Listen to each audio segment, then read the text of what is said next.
సువార్తలో యేసు ప్రభు వారు అన్నారు. అదే మాట అపోస్తుల కార్యాల గ్రంథంలో స్టెఫన్ను రాళ్లతో కొడుతున్నప్పుడు స్టెఫన్ కూడా అన్నాడు. ఏమన్నాడంటే, యేసు ప్రభువా, అపోస్తుల కార్యాలు 7వ అధ్యాయము 59వ వచనం. అపోస్తుల కార్యాల గ్రంథం 7వ అధ్యాయం 59వ వచనంలో ప్రభువును గురించి మొరపెట్టుచు, ప్రభువా, యేసు ప్రభువా, నా ఆత్మను చేర్చుకొనుము స్టెఫను పలుకుచున్నాడు. చాలండి, ముగ్గురు వ్యక్తులు పలికారు. దావీదు మహారాజు పలికాడు, యేసయ్య గారు పలికారు, స్టెఫన్ గారు పలికారు. ప్రభువా, నా ఆత్మను మీ చేతికి అప్పగిస్తున్నాను, నా ఆత్మను మీకు అప్పగిస్తున్నాను, నా ఆత్మను చేర్చుకో అని పలికారు. అసలు ఏంటి ఆత్మ? ఎందుకు దేవుని చేతికే ఆత్మను అప్పగించాలి? దేవుని చేతికే ఎందుకు అప్పగించాలి? ఆత్మను అప్పగించే ఆత్మను ఎలా అప్పగించాలి? అసలు యేసు ప్రభు గారు ఎందుకు దేవుని చేతికి నా ఆత్మను అప్పగిస్తున్నాను అని పలికాడంటే, యేసయ్య ఈ భూలోకంలో చేసిన ప్రతి పని మన జీవితంలో నెరవేరాలని కోరుకున్నాడు. అంటే ఆయన ఆత్మను దేవునికి అప్పచెప్పాడంటే మన ఆత్మలను కూడా దేవుని సన్నిధికి అప్పగించాలి అనే ఒక ఉద్దేశం.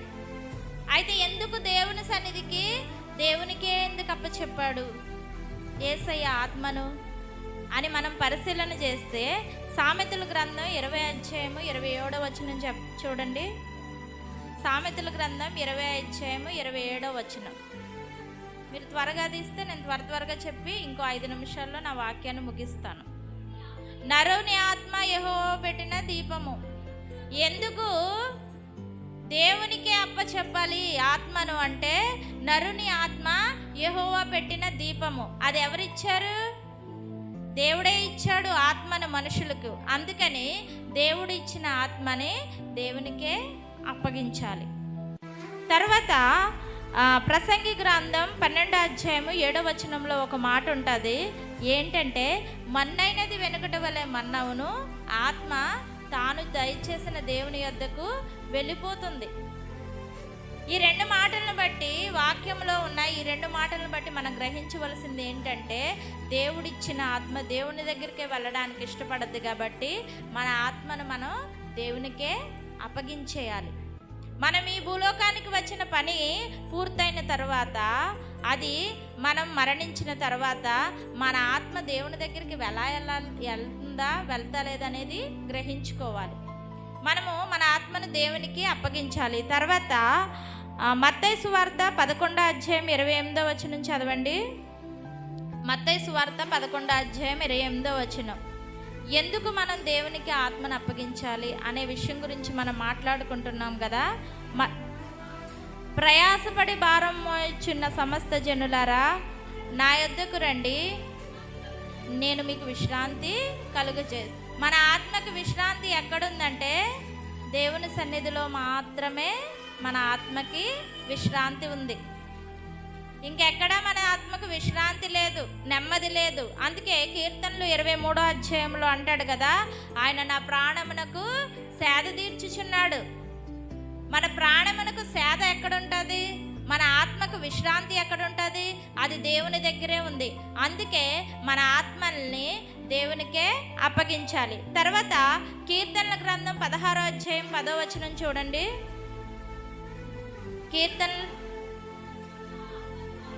నీవు నా ఆత్మను పాతాళములో విడిచిపెట్టువాడువు కావు, నీ పరిశుద్ధిని కుళ్ళిపట్టనీయవు. నువ్వు నా ఆత్మను పాతాళంలో విడిచిపెట్టువాడువు కాదు అని భక్తుడు అంటున్నాడు. అంటే మన ఆత్మను దేవునికి అప్పచెప్పకుండా మన ఇష్టానుసారంగా జీవించి ఈ లోకంలో వదిలేసామనుకోండి, ఎంతమంది తిట్టుకుంటారు? దురాత్మల సమూహము మన ఆత్మని తీసుకెళ్ళిపోయి పాతాళంలో నరకమైన యాతన పెడుతూ ఉంటుంది. అందుకని మన ఆత్మను పాతాళంలో విడిచిపెట్టని దేవుని చేతికే అప్పగించాలి. అయితే మనం చచ్చిపోయిన తర్వాత, మనం చచ్చిపోయే ముందు, ప్రభువా నా ఆత్మను చేర్చుకో నీవు అని అంటే, జీవితంలో మనం సాక్ష్యం సంపాదించకుండా, మనం నిజాయితీగా బ్రతకకుండా, మనం ఎలా పడితే అలా జీవించేసి నా ఆత్మను నువ్వు చేర్చేసుకో ప్రభు అని చచ్చిపోయే ముందు ఒక మాట అంటే దేవుడు మన ఆత్మను చేర్చేసుకుంటాడా? చేర్చుకోడు. మన ఆత్మను దేవుని దగ్గరికి చేర్చాలి అంటే దేవుడు ఇచ్చిన కొన్ని పనులను మనం నెరవేర్చాలి. దేవుడు చెప్పిన కొన్ని విషయాలను మనం పాటించాలి. దేవునిలో కొంత భక్తి జీవితం కలిగి ఉండాలి. దేవునిలో విశ్వాస జీవితం కలిగి ఉండాలి. అప్పుడు మాత్రమే దేవుడు ఆత్మను చేర్చుకుంటాడు. దేవుడికి దావీదు ఇష్టానుసారంగా జీవించాడు. ఆయన ఆత్మను నిక్షేపముగా దేవుని చేతిలో పెట్టాడు. యేసయ్య ఆయన వచ్చిన పని సమాప్తం చేశాడు.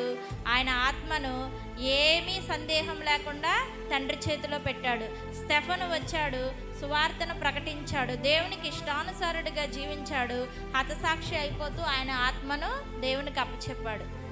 మనము కూడా మన జీవితాన్ని సరిచేసుకుంటూ మన జీవితాన్ని దేవునికి అంకితం చేసిన తర్వాత మాత్రమే ఆత్మను అప్పచెప్పాలి. మనం అప్పగించేసిన మాత్రాన అది దేవుని సన్నిధికి వెళ్ళిపోదు. మన జీవితం సరిలేకపోతే మన ఆత్మ దేవుని సన్నిధికి ఏమాత్రం వెళ్ళదు. ఆత్మ శరీరంతో, శరీరం ఆత్మతో ఒకదానికొకటి పోరాటం చేసుకుంటూ ఉంటాయి. శరీరమేమో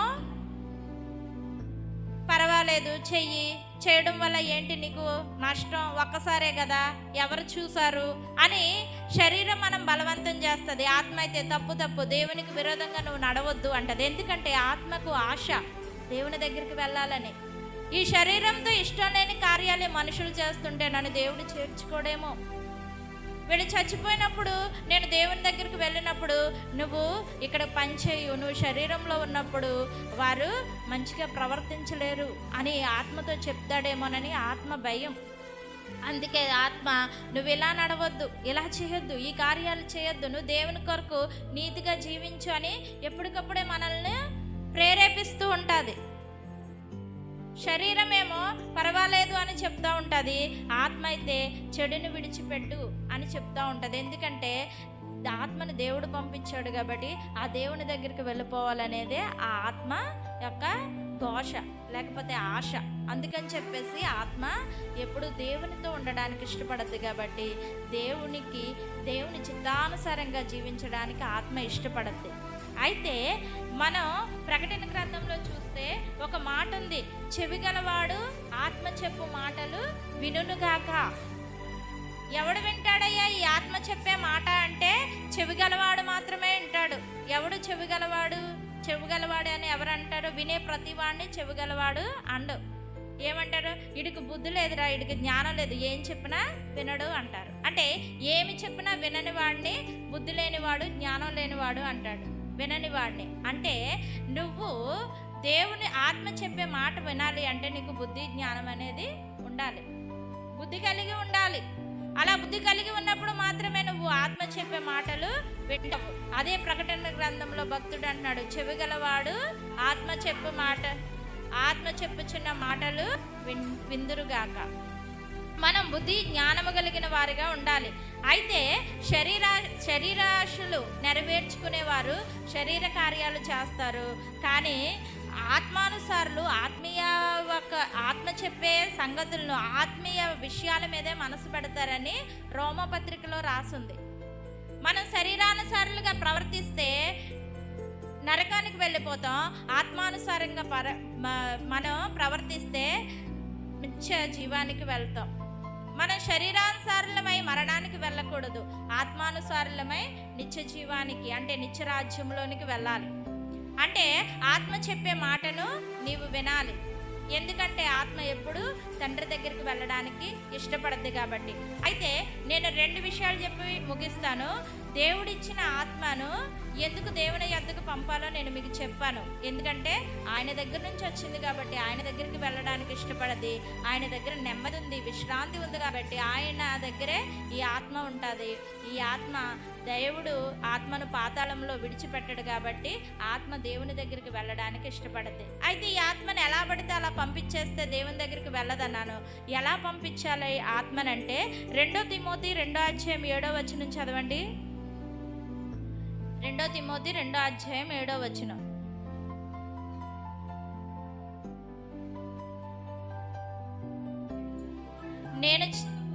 నేను చెప్పు మాటలు 2 తిమోతి 2వ అధ్యాయం 7వ వచనం. నేను చెప్పు మాటలు ఆలోచించుకొనుము. చదవండి. దేని విషయమందు ప్రభు నీకు వివేకం అనుగ్రహించును? అన్ని విషయములలో.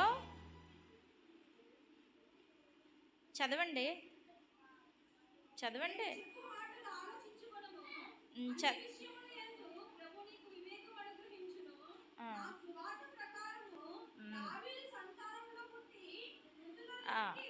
కాదండి, క్షమించండి.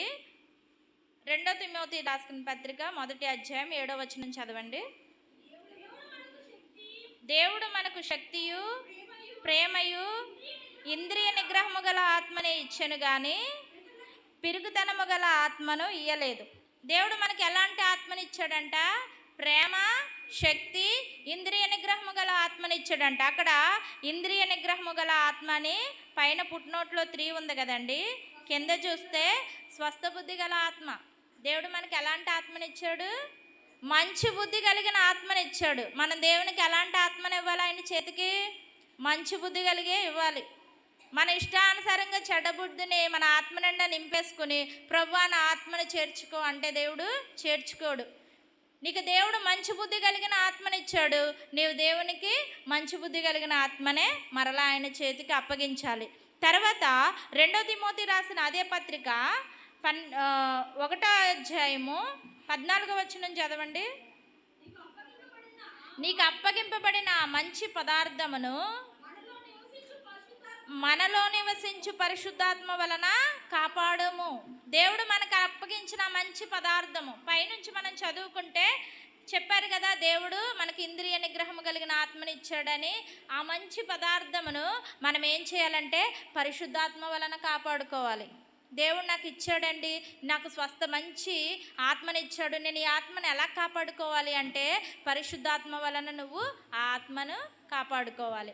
తర్వాత ఎఫెసీ 1:3 చూడండి. ఎఫెసీలకు రాసిన పత్రిక 1వ అధ్యాయం 3వ వచనం. మన ప్రభు అయిన యేసుక్రీస్తునందు తండ్రి అయిన దేవుడు స్తుతింపబడును గాక. ఆయన క్రీస్తునందు పరలోక విషయంలో ఆత్మ సంబంధమైన ప్రతి ఆశీర్వాదమును మనకు అనుగ్రహించాలండి.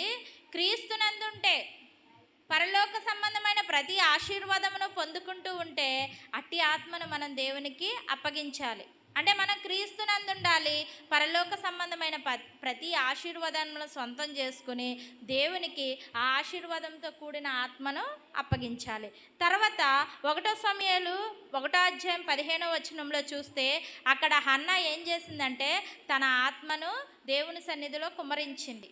అంటే తన ఆత్మను దేవుని సన్నిధిలో ఉన్న వాటితోటే నింపుకుంది. మనము దేవుని సన్నిధిలో ఉన్న వాటితోటే మన ఆత్మను నింపుకోవాలి. నింపుకున్న ఆత్మను మనం దేవునికి అప్పగించాలి. ఎలా అప్పగించాలి దేవునికి అంటే క్రీస్తు యేసునందు ప్రతి ఆశీర్వాదమునకు అర్హులుగా మనం జీవిస్తూ ఆత్మను అప్పగించాలి. మంచి బుద్ధి కలిగిన ఆత్మ దేవుడు మనకి ఇచ్చాడు కాబట్టి ఆ మంచి బుద్ధి కలిగిన ఆత్మనే దేవునికి అప్పగించాలి. తర్వాత పరిశుద్ధాత్మ వలన ఆత్మను మనం సంరక్షించుకుంటూ దేవునికి ఆత్మను అప్పగించాలి. తర్వాత మనం చూస్తే ఆయన ఆత్మ ఆయన సన్నిధిలోనే కుమ్మరించాలి. ఈ లోక విషయాల్లో మనం ఆత్మను కుమ్మరించకూడదు, ఈ లోక విషయాలతో మన ఆత్మను నింపుకోకూడదు. దేవుని విషయాలతో మన ఆత్మను నింపుకుని ఆయన సన్నిధిలో మాత్రమే మనం మన ఆత్మను పరిశుద్ధపరచుకోవాలి. అప్పుడు మాత్రమే మనం మన ఆత్మను ఆయన చేతికి అందించగలుగుతాం. అప్పుడు ఆయన మన ఆత్మను తన చేతిలోనికి తీసుకొని దానికి శాశ్వతమైన శాంతిని, నిత్య నరకం నుంచి తప్పించి నిత్య రాజ్యమునకు వారసునిగా మన ఆత్మను దేవుడు చేస్తాడు. అందుకే దేవుడు తన సిలువలో ఆయన దేవుని చేతికి ఆయన ఆత్మను అప్పగించి ఆయన చేసిన పనిని పరిపూర్ణం చేసి అప్పగించాడు. అలాగే మనము చేసిన పనిని, మనం ఈ భూలోకానికి ఏం పని మీద వచ్చాం? దేవుని మహిమార్థమై వచ్చాం. ఆ పనిని పరిపూర్ణం చేసి దేవునికి మన ఆత్మను అప్పగించవలసిందిగా దేవుని పేరట ఈ చిన్న మాటలు ఆశీర్వదించవలసిందిగా దేవుని కోరి ప్రార్థిస్తున్నాను.